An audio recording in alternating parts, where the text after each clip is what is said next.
Asembi. Do nipa no kan me boni din. Mudi atama yeti o. Mo supan ya yeti o. Tie. Agya Kwabena. Bra. Wo pacha wo. Na ha ye pacha wo. We do train binimu ho. We di tiri hu se binika. Enti over the weekend sin na de na chese nipa ba ko amanfo ebo ne supplement eni bume a chese ne ho akwa ka dwam abusuya enye easy eye Agya Kwabena a chese ne nsam a obeka ye efa eye Ghana TikTokers ana omo echiri mu a incident na happen ya enam so ema ye a defense minister omanebo ama eka ba bi no anka eye Sammy Gyamfi mom enanka onwu abusuya sasem wo ena chese Agya Kwabena ete ya ono nso ebe bisa TikTokers for say anya bia no se Sammy Gyamfi ewu a eden ena mo benya abusuya asem we e the problem e the abre eye Agya Kwabena oje ne ho ba bia enje na chese se ne mpalifo e kan asem bi se wo se nwasena epe wasem a odi anya kuro ehwe se ekuro ebe dan ho a eho ena obehu se nwasena epe wasem ana se ompe was eno bi ena ato eye Agya Kwabena ye ne osire kwa ye ndo what you say supplement ne de ye the man on left and right center abusia ha western blog media so message na first time na wa subscribe e de amaye say any update bia nso etum a onso benya bi eti na wa share ama wonu abi nso anya bi eti enti abusia yenkotie ensem a Agya Kwabena ebe kan ya enu nti TikTokers for ebo ne supplement abusia babia adru ne de aye osun a chese ye papa yi aya rehosem a osun ni na no yes yentie ne nsem obeka ye na ye wi ade to aso bia no so ya san so adi hu komo Me ka semi ene na me na ma me de nwom na mpampi no ya metade bo me bra esan se nwom nsem no eye futusem eye akwankyere enti se wotie nwom a eye nwom pa na se wotie mu nsem na etu ma wo ye niam bia ebo wankaso abrabo nwom bia metie no se never live a life of regret. Never live a life of regret.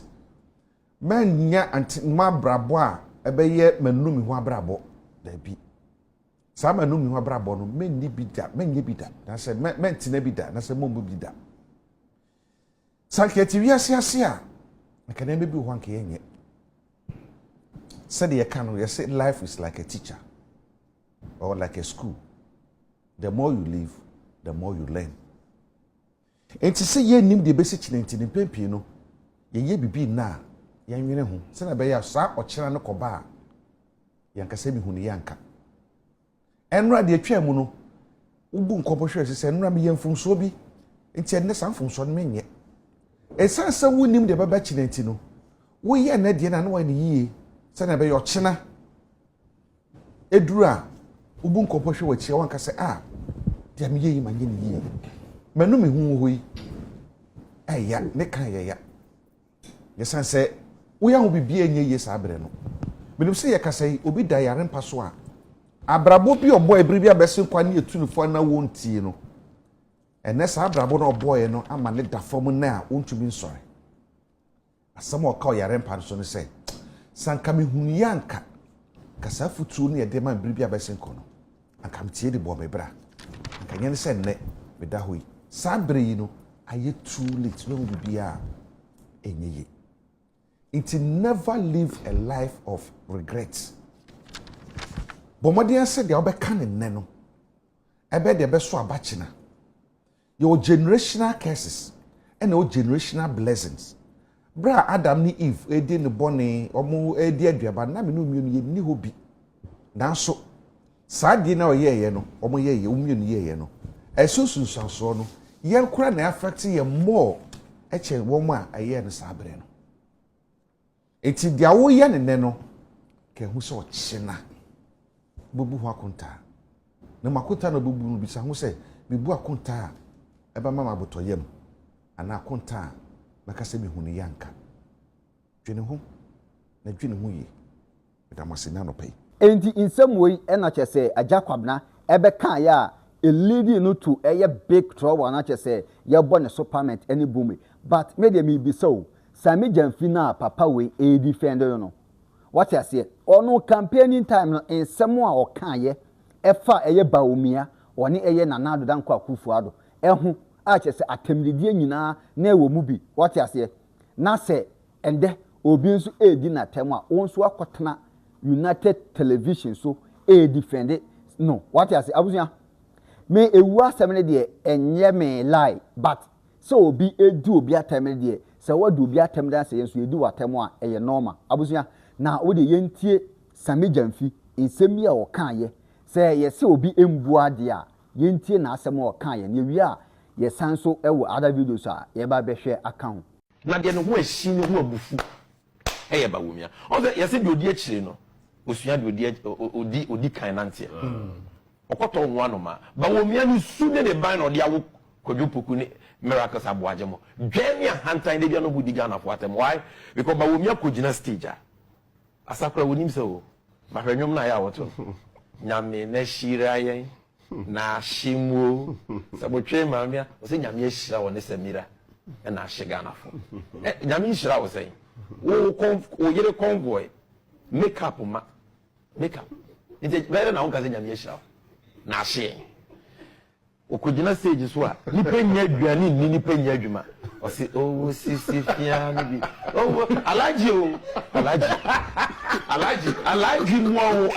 tese na se kwa kwa so ya me agu ni ma ya fi alaji me se me hu nipa mu ni te ma se da okodwo enti uhwe video na Sammy Gyamfi kasa chese like okasa te se obi a one sankrofo no no kasa na ado ne baomia no omo yina e the same what you say enti se ade say na so obi nso ehu a ene se won so bibi happy a omo nso betro da shit na eden e de ama wo abusia na odim se Agya Kwabena obeka sa asemo yi a Ghana for ebo ne so parliament no one comment bi a papa ehu ye eno na chese ahye na ono ede ne ho a onde ne ho what you say sa comment na nipa na ede ba ye no abusia ahye no to the extent say ohu de onye na yentie sa asem na chese e ba ye da comment no wo de yentie e wo de sai asem bi no nipa no kan me boni din mudi atama yeti o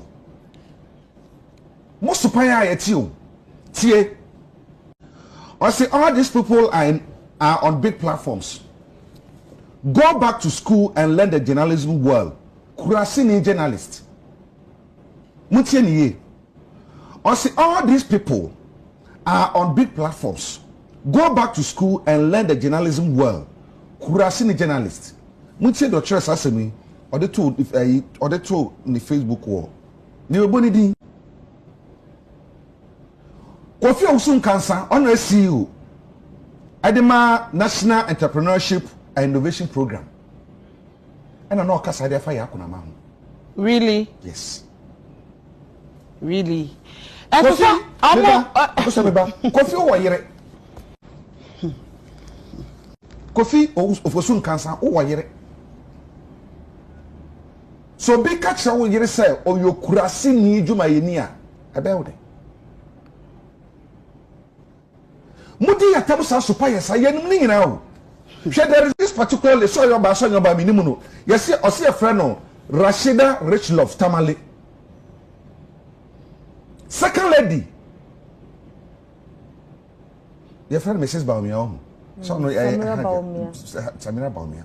The picture and the Facebook wall. On the DP Facebook say DP. Yes. Your friend no Rashida Richlove Tamale.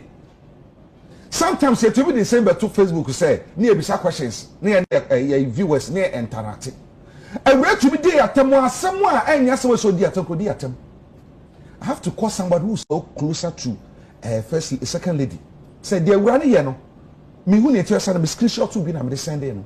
And do jai kakra. Sa Rashida Richlove Tamale no. Enura o call the Facebook wall. Di atem poto. So your bampa, Rashida, so your bampa. And count your day. Second lady picture, and I deal DP. Kofi of Osun Cancer. But my penebe de His Excellency Mahmoud Baumia photo and a yo DP. That's what to me so pay di atem ye who. Yes, ye nipo. Ya can't want some of that. Yan can't da. There's one man called PK Sapon.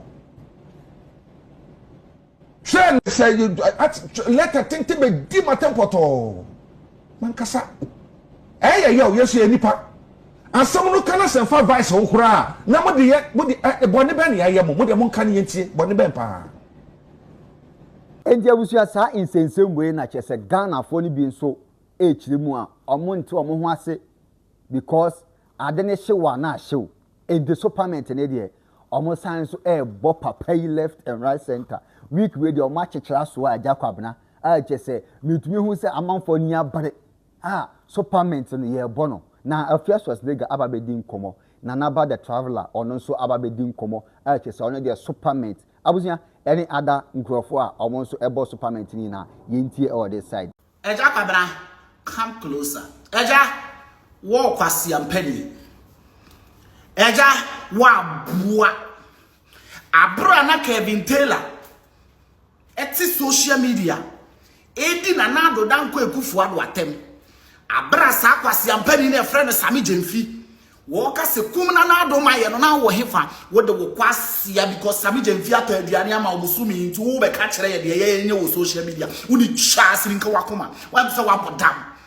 Em se mo mabodam. Hey, wo boss kwasi ampeni na o ma bulldog sa kraman no. O man no platform etina so best ebe threat a whole certain president like Nanado Danko Ekufuado wo kwasia utiri hu satema moto we atutu wan for wo jimi en free so social media no so anko Agya Kwabena ye be mo social media no so aye uncomfortable ama enya Ghana na kwasia bi atimitina TV so anka wo so bi e wo so TV so nya egbemi bra Agya Kwabena bra wo pacha wo na ha ye pacha wo we ye du tira nu birimu ho we di tiri hu se binika ere nkwasi asem na ati station a wo keka no utiri agba pepe hu se kuku ase bayre unti kuroma bi de yakoso nyina wa anti bi wa anti bi da o pache so ti kuroma wonte hwe uti amuna se na ntwi a wa mini konku wate wa anti bi yese wara na tena ho na jimi tena ho na jimi onso wada ne pani kwase a o ka se ye mabunu na ya ba ye wure fi asema hu ni wo be ka to ho ne no wochena ene ye de bejeje wo asi asemu akwa kache Agya Kwabena osekwase Kwabena hey ba yesi Sammy Gyamfi ne wu ya nkeye sa wo hwe ne ha na wo be wu Sammy Gyamfi in prison. We are not stopping you, we are not taking back our words. Says Sammy Gyamfi ne wu ya nkeye nin kompo why you ti se champagne uti mududu uti bebelebe se parachute kwase ya na wote Ghana hefa ene na Sammy Gyamfi mo chante kumna na do maye na wen na no si nkumba unya na wen I don't blame you. Father Dixon kwase bi e wo so tie kurase e hwe ne papa ko so na de na be 30 so na nka ti se wa how dare you net with what them a jibifo yaka ujimiye wasiri animu na kwa na wu ya nkade wo ena wo to so mfa so ne se kwasi jimi ena ma woni me because we na can first say Sammy Gyamfi wu a eye ena nam ka wo social media nam se TV na so amotene mo nkoso nti o ma na mo ba social abuanche wo ma me we kwasi ye madie abuo bini ene wo abuo dwane bini no wo de me ka waso ya atana na yiwanyim aboa kwasia enu na no mo to se kum na do mayen no se na ye kum despite mayen hallelujah aboa nka be ko no to mo dwan jibifo kwasia yesi Sammy Gyamfi ne wu ya nkeye se hawa wo beti yewu ente sanso a wo bosses no bompa ye na ba ko mu ni twase wate aboa de abekan asem yem wo jimi no wakoje ndisi fosika adani aboa na wodwene awonhom no kwase ani mu se emma na titi social media because emma na dani kwasiafo TV so eje bribe de wo so mo kan mo nka wo dran ye made kwase ampanyini wo de twen branesa be kasen se ena o se unabo kwasia. Who made you the advisor of Ghana? And your feelings you go to or free. O kwa osime brebe kwa when your platform okasa. Wasi animu what to credit a movie. What to credit a movie. Ujimi bebrebe what? Enti abusua ma me ho wadwenkyere e wo comment section ho uyenso anedemu na abomodren e dia subscribe e dia ma said any update bia nso e ba won so be first person obenya bi eti na wa share videos no so ato other platforms so e de amaye ha e na me de obi se kete wo se enye dodo nwunwuna makra bye bye.